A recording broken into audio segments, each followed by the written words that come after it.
Samsung Galaxy S24 versus iPhone 15 speed test. Let's go ahead and begin with a boot up in 3, 2, go and see which one can get there first. Now, this is the base model Galaxy S24 and it goes up 0.1 inches, but it retains a Snapdragon series chip. This is the Snapdragon 8 Gen 3 coupled with 8 gigs of RAM. Over here on the right, we do have ourselves the Apple A16 Bionic, and it does have like 6 gigs of RAM. So this one over here has the iPhone 14 Pro processor. This one has the latest Qualcomm chip. You've seen the iPhone 15 did boot up faster though. And when it comes to unlocking these phones, we do have the in-display fingerprint sensor for the Galaxy S24, and you can see it's very fast. You can even unlock it with the screen off as long as you know where it's at. Now, I don't really have the face unlock thing enabled here because I don't find that method very secure, but it's very fast as well. It's actually faster than the Face ID over here, but all you have to do is kind of raise to wake on this one and it'll kind of look at you. Now, one of the cons of the iPhone 15 is you don't got always on display, so keep that in mind, but Face ID is very nice and this one feels very smooth in the hand. I feel like the Galaxy S24 feels a little sharper, but definitely feels about the same size. Both of these are the most comfortable of each respective series. Now, in terms of the general software and how they perform, Samsung has really stepped it up over prior years, definitely really making this phone feel pretty much buttery smooth, flawless performance, pretty much everything you do. So they're doing a really good job with the animations and all that stuff now, and the speed. That whole thing about Samsung being slow is no longer a thing. Also 120 hertz over there for the same price, you get 60 hertz over here. Now, I did talk about in my prior 15 Plus video how the 15 still feels pretty good, but when you compare it to that, you can definitely see a little more choppiness. It's not really choppiness, it's more like you just can see that 60 hertz doesn't refresh as fast, and you really notice it when opening the applications. It just looks different and it's not in a good way. But at the same time, the only people are going to notice this is those who care about this. If you compare phones like we do, or you watch videos like we do, you'll notice, but the average consumer probably never will blink an eye or really care about this. But us tech fans, we definitely care, and it's definitely noticeable. iOS 17.3 and One UI 6.1. Let's get into the app test. Okay, so we've arrived at the app test and you can see everything is closed out for both products. Let's go ahead and go into calendar.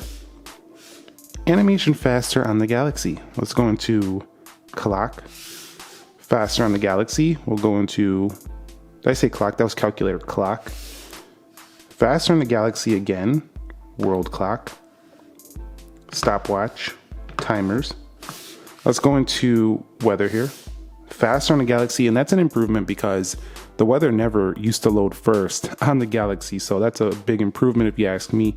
Let's go into Play Store and say, oh, this guy really cares about a weather app. Yes, I do. I check the weather a lot, actually. The weather is very various. It changes a lot where I live, so I need to check it a lot. But definitely, if you have the same sunny days all the time, then it probably doesn't matter. But you can see, look how that was taking a while to load up. Definitely looks so much smoother on the 120 hertz. Apple really needs to put 90 hertz or 120 hertz on the base. It just has to happen. Like, they cannot keep doing this, man. Like, just put a 90 hertz or 120 hertz. The customer deserves it. Let's go into Instagram. And I don't think it's a price thing. Like, I don't think it's like a profit saving money thing, because almost all manufacturers at this price point are giving that now. So come on, let's get it together. Let's go to the home, back again, and not bad. Let's go into Groupon. That one wasn't ready. It doesn't look like that one was ready. Let's go ahead and let that load. We'll do that again. Let's go to Groupon. 3, 2, go. Now it's faster there. We'll hit categories, things to do. Yeah, it's a little snappier on that application on the Galaxy. You can see right there. Let's go into Twitter X. So that's faster on iPhone. So basically, I feel like if you're in the $700 price range, basic phone realm, that's what you're looking for. These are your two best options right here, along with the Pixel 8. But definitely, these are going to be duking it out for your dollar. And I gotta say, dollar for dollar, this is a tough one, but I think the Samsung is the better hardware.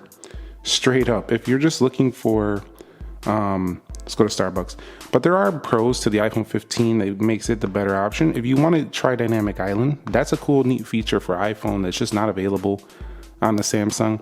If you like better video quality, I would probably pick the iPhone. This does a great video camera.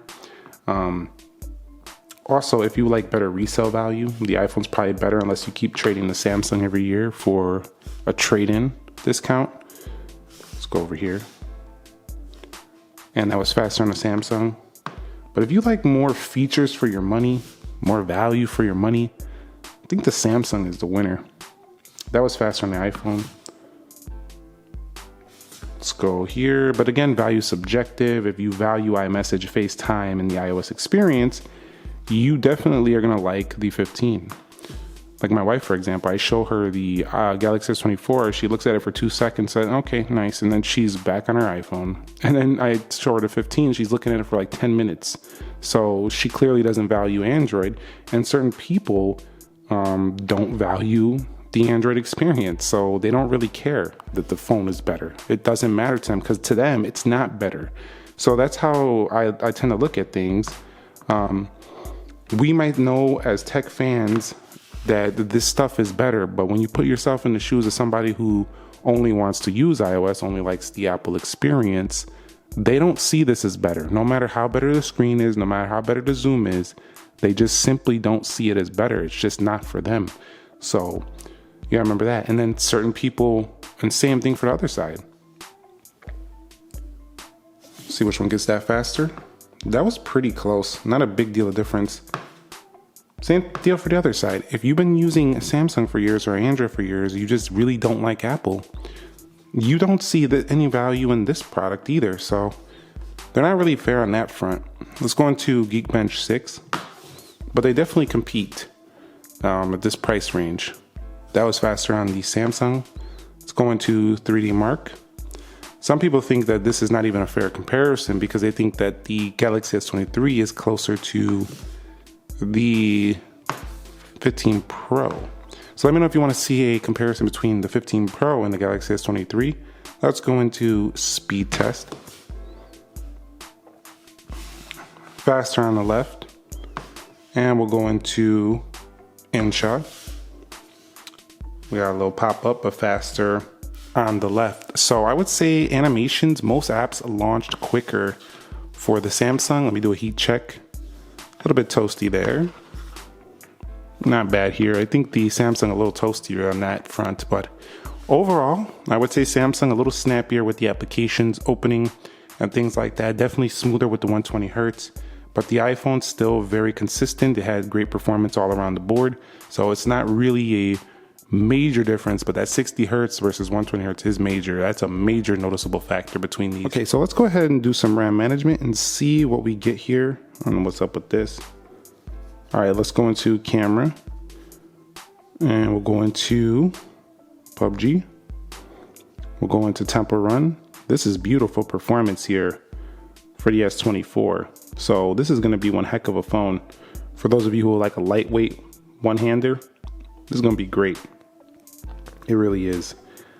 Let's go over here to Twitter X, Groupon, Instagram, Play Store. Hold on. Weather, clock, calculator, and we do have the calendar.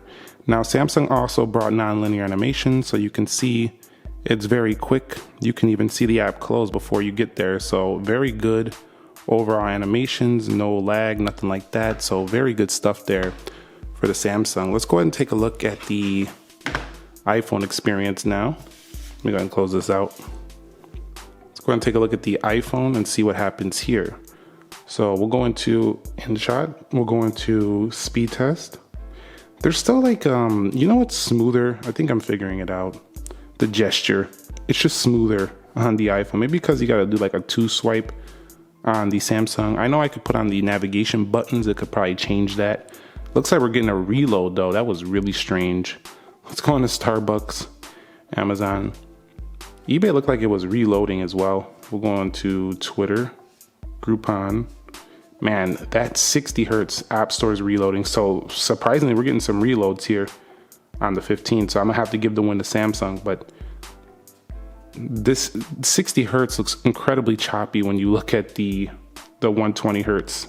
Some people won't notice it, but the overall smooth factor, iOS still has smoother animations, in my opinion. So the choppiness of the refresh is noticeable, but the smoothness is still there. It's kind of a mixture of like smooth and choppy with 60 hertz. So Apple puts 90 hertz, 120 hertz. This is another flawless performance like the Pro models. Okay, and the final results are in, and the Samsung with the loss here at 2145 and a 6158 on that multi-core score. The iPhone a little bit ahead, but not by a dozen. It's not by a lot.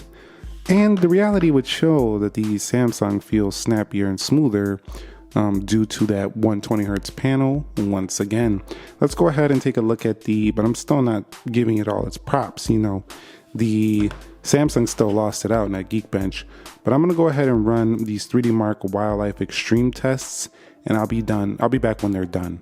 So the Samsung absolutely demolishes the iPhone here in Wildlife Extreme with a score of 4354 and 26.08 frame rate.